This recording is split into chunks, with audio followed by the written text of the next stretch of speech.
Hello guys, നെറ്റ്ഫ്ലിക്സിൽ 2016 squid game ഇറങ്ങുന്ന എൻ്റെ ഓർമ്മ. സ്ക്വിഡ് ഗെയിമിനെ കുറിച്ചാണ് ഇത്തവണ പറയുക. ഈ എല്ലായിടത്തും വ്യാപകമായിട്ട് പറയുന്നുണ്ട് ഇത് വളരെ റിയലിസ്റ്റിക് ആയിട്ട് സംഭവമാണ്, ഒറിജിനൽ നടന്ന സംഭവത്തെ ബേസ് ചെയ്തിരിക്കുന്ന കഥയാണ്, ശരിക്കും ഇങ്ങനെ ആൾക്കാരെ കൊന്നുകൊണ്ടിരുന്ന ഒരു ഗെയിം ഉണ്ടായിരുന്നു എന്നൊക്കെ പറയുന്നുണ്ട്. എന്താണ് സ്ക്വിഡ് ഗെയിം എന്ന് അറിയാൻ വേണ്ടി വേണ്ടി ജസ്റ്റ് ഒന്ന് ബ്രീഫ് ചെയ്യട്ടെ. നെറ്റ്ഫ്ലിക്സ് ഇറങ്ങിയ 90 രാജ്യങ്ങളിൽ ടോപ്പ് ലിസ്റ്റ് കയറിയ ഒരു സീരീസാണ് സ്ക്വിഡ് ഗെയിം. കളവക്കളി. അതായത് തെക്കൻ കൊറിയയിൽ ഉണ്ടായിരിക്കുന്ന നമ്മുടെ നാട്ടിലെ കോട്ടയം സൈഡിലൊക്കെ കിളുത്തട്ടെന്ന് പറയുന്നത്. അപ്പോൾ ഒരിക്കലും ഓരോ കളങ്ങൾക്കകത്ത് കളം വരച്ചിട്ട് കയറി പോയി ആ അടുത്തുള്ള മുമ്പ് നിൽക്കുന്ന ആളെ വെട്ടിച്ച് അടുത്ത കളത്തിൽ കയറി പോയി അപ്പുറത്ത് ഏറ്റവും ആ കളങ്ങൾ ക്ലോസ് ചെയ്ത് അപ്പുറത്തിട്ടാണ് വിജയിക്കും. ഇതാണ് കളിയുടെ റൂള്. ഈ കളത്തിനപ്പുറത്ത് ഒരു പാവ നിങ്ങളെ വെടിവെക്കാനായിട്ട് നിൽക്കേണ്ടത് വെച്ചുകൊള്ളുക. ഉദാഹരണം ഒന്ന് വെച്ചുകൊള്ളുക. അങ്ങനെയാണെങ്കിൽ നിങ്ങൾ ഓരോ കളത്തിൽ നിന്ന് ജയിച്ച് അടുത്ത കളത്തിലോട്ട് മൂവ് ചെയ്യുമ്പോൾ ഒരു പാട്ട് ഓടിക്കൊണ്ടിരിക്കും. ആ പാട്ട് നിന്ന് കഴിഞ്ഞ് നിങ്ങൾ മൂവ് ചെയ്താൽ ആ പാവ നിങ്ങളെ വെടിവെച്ചിടും, നിങ്ങൾ കൊല്ലപ്പെടും. ഇതാണ് സ്ക്വിഡ് ഗെയിം. ഇതുപോലത്തെ കുറേയേറെ ഗെയിമുകൾ. ഇതിൽ ജയപരാജയങ്ങളില്ല, മരണവും ജീവിതവും മാത്രമേ ഉള്ളൂ. ജീവിക്കാൻ വേണ്ടി കളിക്കുക, മരിക്കാൻ വേണ്ടി നഷ്ടപ്പെടുക. ഇതാണ് ഇത് തത്വം. ഇത്രയേ ഉള്ളൂ സ്ക്വിഡ് ഗെയിം എന്ന് പറയുന്ന സംഭവത്തെ തത്വം. ഇതൊരു നെറ്റ്ഫ്ലിക്സ് സീരീസാണ്. ഇത് കണ്ടിട്ടില്ലാത്ത യുവാക്കൾ കുറവായിരിക്കും. സംഭവം ഇത്രയേ ഉള്ളൂ. നിങ്ങളിങ്ങനെ ഒന്ന് ആലോചിച്ച് നോക്കുക. നിങ്ങൾ മുടിഞ്ഞ് കുത്തുവാള എടുത്ത് നിൽക്കുകയാണ്. 5 പൈസ കയ്യിലില്ല, ഒരു സാധനം പോലും ചെയ്യാനായിട്ട് നിങ്ങളുടെ ഇല്ല.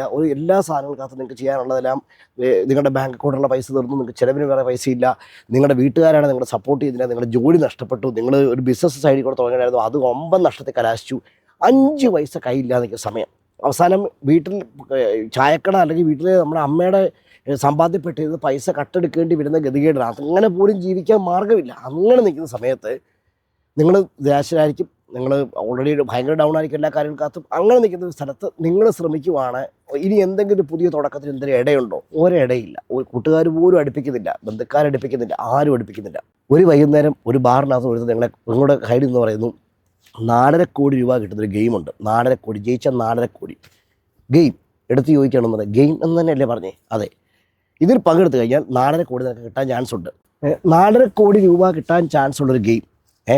നശിച്ച് നാറാണക്കല്ല് പിടിച്ചിരിക്കുന്നതിന് മുമ്പിൽ അങ്ങോട്ട് കച്ചിത്തുരി പോയിട്ട് ആരാണേലും കൊത്തും.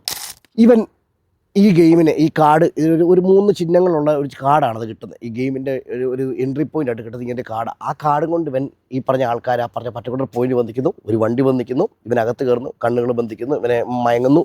മയക്കി കിടത്തിട്ട് ഇപ്പം പിന്നെ കണ്ണ് തുറക്കുന്നത് ഒരു ദ്വീപിനകത്താണ്. ഒരു വലിയ ബിൽഡിങ്, കളർ കോഡുകളൊക്കെ ഒരു വലിയ ബിൽഡിങ്ങിനകത്ത് കണ്ണ് തുറക്കുന്നു. അവൻ്റെ യൂണിഫോം മാറി, പച്ച കളർ സ്യൂട്ട്, ഒരു ഹുഡി, സ്യൂട്ടല്ല ഒരു ഹുഡി, ഒരു ട്രാക്ക് സ്യൂട്ടും, മൊത്തം പച്ച കളർ. അതിൻ്റെ സ്ക്വിഡ് ഗെയിമിൻ്റെ ആ എംബ്ലം ഉണ്ട്.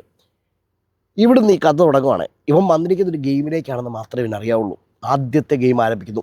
നിങ്ങൾ ഈ കിളിത്തട്ട് കളി പോലത്തെ കളത്തിൽ നിൽക്കുകയാണ്. ഈ കളത്തിൽ നിന്ന് നിങ്ങൾ ഈ ഗ്രൗണ്ട് ക്രോസ് ചെയ്ത് അങ്ങേയറ്റം വരെ ചെല്ലണം. അങ്ങേയറ്റത്തൊരു പാവ അപ്പുറത്തോട്ട് ഒളിഞ്ഞ് നോക്കുന്ന സാറ്റ് കളിക്കുന്ന പോലെ two two two two two two two two two എന്ന് പാടിക്കൊണ്ടിരിക്കുന്നു. സംഭവം അടിപൊളി. പാട്ട് നിർത്തുമ്പോൾ നിങ്ങൾ അനങ്ങാതെ നിൽക്കണം. ഇതാണ് കളി. അത് നോർമൽ കളിയാണ് അവിടുത്തെ.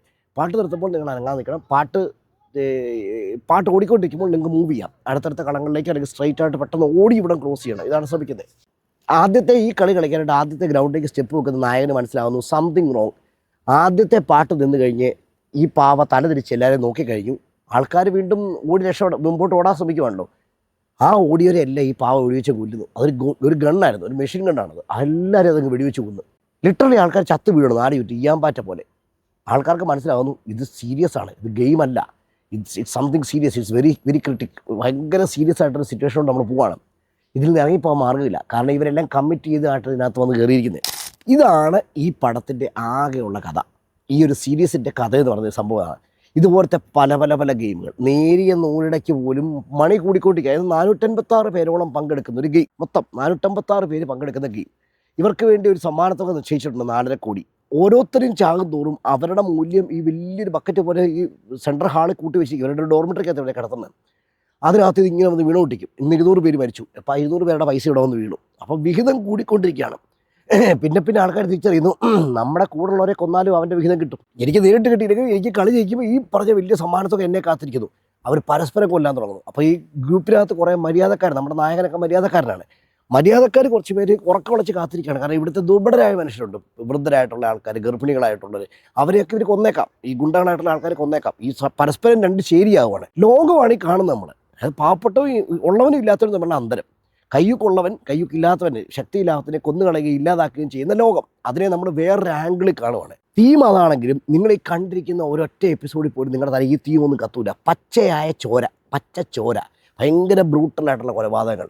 മരത്തിൻ്റെ മുകളിൽ നിന്ന് വീഴുന്നു, വെടിവെച്ച് കൊല്ലപ്പെടുന്നു, തലച്ചോറ് തെറിച്ച് പോകുന്നു, അങ്ങനെ ആ കൊല്ലപ്പെട്ടുകൊണ്ടേയിരിക്കുന്നു. ആർക്കും തിരിച്ചു പോകാനൊരു മാർഗ്ഗമില്ല. പണമാണ് ജീവിതത്തിൽ ഏറ്റവും വലുതെന്ന് കാണുവാണ്, സ്വയം അറിയുവാണ്. മനുഷ്യൻ്റെ ജീവനൊക്കെ രണ്ടാമതാണ്. പണം, എനിക്ക് പണം വേണം. ഇത് നമ്മളെ ഡ്രൈവ് ചെയ്യുന്ന, ഈ പറഞ്ഞ ഗ്രൂപ്പിനെ വേണ്ടി ഡ്രൈവ് ചെയ്യുന്ന ശക്തി. ആര് ചത്താലും കൊന്നാലും കുഴപ്പമില്ല, എനിക്ക് ഈ കളി ജയിച്ചേ പറ്റൂ. ഇതാണ് പിന്നെ ഈ ആൾക്കാർ ചെയ്യുന്നത്.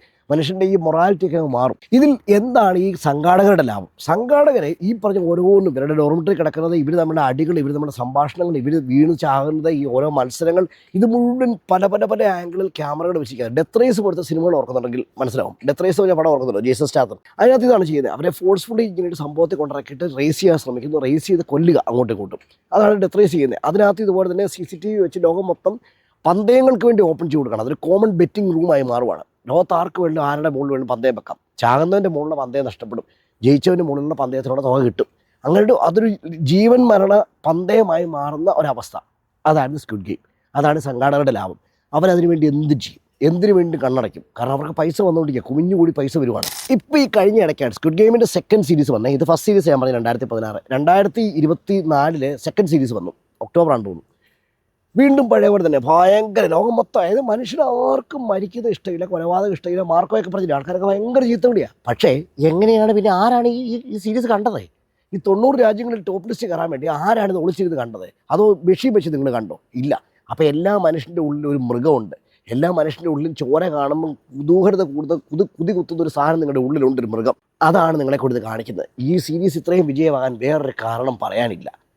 അത്രമാത്രം ബ്രൂട്ടലായിട്ടൊരു സീരീസ്. ഇനി ഈ കഴിഞ്ഞ ഇടയ്ക്കെല്ലാം ഇൻസ്റ്റാഗ്രാമിലെല്ലാം പ്രചരിച്ചുകൊണ്ടിരിക്കുന്ന ഒരു സംഭവം, അതായത് ഈ പറഞ്ഞ ഗെയിം നടക്കുന്ന റൂമുകളുടെ കളറും ആ സ്റ്റെപ്പും എല്ലാം ഒരാൾ ഫോട്ടോസ് പോസ്റ്റ് ചെയ്തു. ഇത് പണ്ടുണ്ടായിരുന്നതാണ്. ഇവിടെ 1986 നടന്ന ബ്രദേഴ്സ് ഹോം എന്ന് പറയുന്ന ഒറിജിനൽ ഗെയിമാണിത്. ആ ഗെയിമിനകത്ത് ആൾക്കാരെ കൊന്നൊടുക്കിയതിനെ ഇത് ചെയ്തുകൊണ്ടാണ് ഈ സീരീസ് ഉണ്ടാക്കിയിരിക്കുന്നതെന്ന് പറഞ്ഞ ഒരു സ്റ്റോറി വന്നു.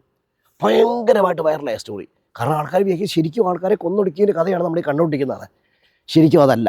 അതായത് ഈ സ്ക്വിഡ് ഗെയിം എന്ന് പറയുന്ന സ്ഥലം എന്ന് പറഞ്ഞ് ഈ പ്രചരിച്ചിരിക്കുന്ന ഈ ഫോട്ടോസ് ഉണ്ടല്ലോ, അത് മൊത്തം AI ക്രിയേറ്റ് ചെയ്തിരിക്കുന്നതാണ്. അല്ലാതെ യാതൊരു തരത്തിലുള്ള സാങ്കേതികതയോ അതിൻ്റെ റിയാലിറ്റിയോട് യാതൊരു ബന്ധവും ഈ ഫോട്ടോകൾക്കില്ല.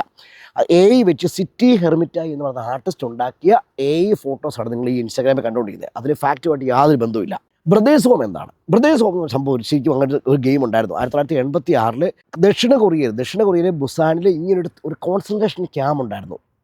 ഈ പറഞ്ഞ പേരിൽ ബ്രദേഴ്സ് ഹോം എന്നുള്ള പേരിൽ അവിടെ കൊണ്ടുവന്ന ആൾക്കാരെയൊക്കെ ഏതാണ്ട് ഇതിനോട് സമാനമായ രീതിയിൽ ഫാക്ടറികളിൽ നമ്മുടെ ജർമ്മൻ കോൺസെൻട്രേഷൻ ക്യാമ്പുകളെ ഫാക്ടറികളിൽ പ്രവർത്തിപ്പിച്ചു. ഇവരെ പരീക്ഷണങ്ങൾക്ക് ഉപയോഗിച്ചു, ഇവരെ കൊന്നൊടുക്കി പരസ്പരം പോരടിക്കാൻ നിർബന്ധിച്ചു. അവർ തമ്മിൽ കൊന്നൊടുക്കാൻ വേണ്ടി പരസ്പരം വാത് വെച്ചു. അങ്ങനെ ഒത്തിരിയേറെ ഈ കാര്യങ്ങളിൽ കൂടെ 20ഓളം ഫാക്ടറികൾക്കകത്തെ തൊഴിലാളികൾ മാത്രമായിരുന്നു ഇവർ ചത്തൊടുക്കുമായിരുന്നു ജീവിത അവസാനം. ആ ഒരു സംഭവത്തിന് ഇതുമായിട്ട് സാമ്യമുണ്ട്. അതിന് പ്രത്യേകം എടുത്തു പറയാൻ കാരണം അവർക്ക് ഉണ്ടായിരുന്ന നീല സ്യൂട്ടാണ്, നീല ട്രാക്ക് സ്യൂട്ടും നീല ഹുഡിയാണ് അവരുടെ യൂണിഫോം എന്നുണ്ടായിരുന്നാണ് പറയുന്നത്. ഇവിടെ പച്ചയാണ്. അപ്പോൾ അതിനോട് ബന്ധപ്പെട്ട് ശരിയായിരിക്കും പറയാം, ഓക്കെ ഇതിന് സാമ്യമുണ്ട്, ഈ പറഞ്ഞ സംഭവത്തിന് സാമ്യമുണ്ടെന്ന് പറയാം. അതല്ലാതെ പ്രദേശവും ഈ പറഞ്ഞ സംഭവം തമ്മിൽ യാതൊരു ബന്ധവുമില്ല. ഇത് ഈ സംവിധായകൻ്റെ ഭാവനയെ വിരിഞ്ഞിരിക്കുന്ന ഒരു പ്യുവർ ഫിക്ഷനാണ്, പ്യുവർ ബ്രൂട്ടൽ ഫിക്ഷൻ.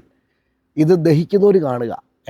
അല്പം ചോര കണ്ടാൽ തല കറങ്ങുന്നവരും ഛർദ്ദിക്കാൻ വരുന്നവരൊന്നും ഈ പരിപാടിക്ക് ഇറങ്ങരുത്. അത് നിങ്ങൾക്ക് പറ്റിയ സീരീസേ അല്ല. അതുകൊണ്ട് ഞങ്ങൾ അവിൽ സ്റ്റോറീസ് ആദ്യമായി പറയുന്നു, ഞങ്ങൾ റെക്കമെൻഡ് ചെയ്യാത്തൊരു സീരീസ് ഞങ്ങൾ റെക്കമെൻഡ് ചെയ്യുന്നില്ല. But we are talking about it because ഇത് സെക്കൻഡ് സീരീസ് പോവാണ്. സെക്കൻഡ് സീസൺ ഓടിക്കൊണ്ടിരിക്കുന്നത് ഭയങ്കര വലിയ ഹിറ്റായിട്ട് സെക്കൻഡ് സീസൺ ഓടുന്നു. അപ്പോൾ ഫസ്റ്റ് സീസണിലാണ് ഞങ്ങൾ പറഞ്ഞത് എന്താണെന്ന് ഈ കഥ. നിങ്ങൾക്ക് ഈ കഥ ഇഷ്ടപ്പെട്ടെങ്കിൽ, നിങ്ങൾക്ക് ഈ പറഞ്ഞ സംഭവത്തിനകത്ത് താല്പര്യം തോന്നുന്നുണ്ടെങ്കിൽ നിങ്ങൾ കമൻറ്റ് ചെയ്യുക. ഞങ്ങൾ അടുത്ത സീസണിനെ കുറിച്ച് വിശദമായിട്ട് പറയാം. നിങ്ങളുടെ അഭിപ്രായങ്ങൾ കമൻറ്റായിട്ട് രേഖപ്പെടുത്തുക. ഓക്കെ, അപ്പോൾ വീഡിയോ ഇഷ്ടപ്പെട്ടാൽ ലൈക്ക് ചെയ്യുക, ഷെയർ ചെയ്യുക. അപ്പോൾ അവിൽ സ്റ്റോറീസിൽ നിന്ന് ഫെലിക്സ്, താങ്ക് യു.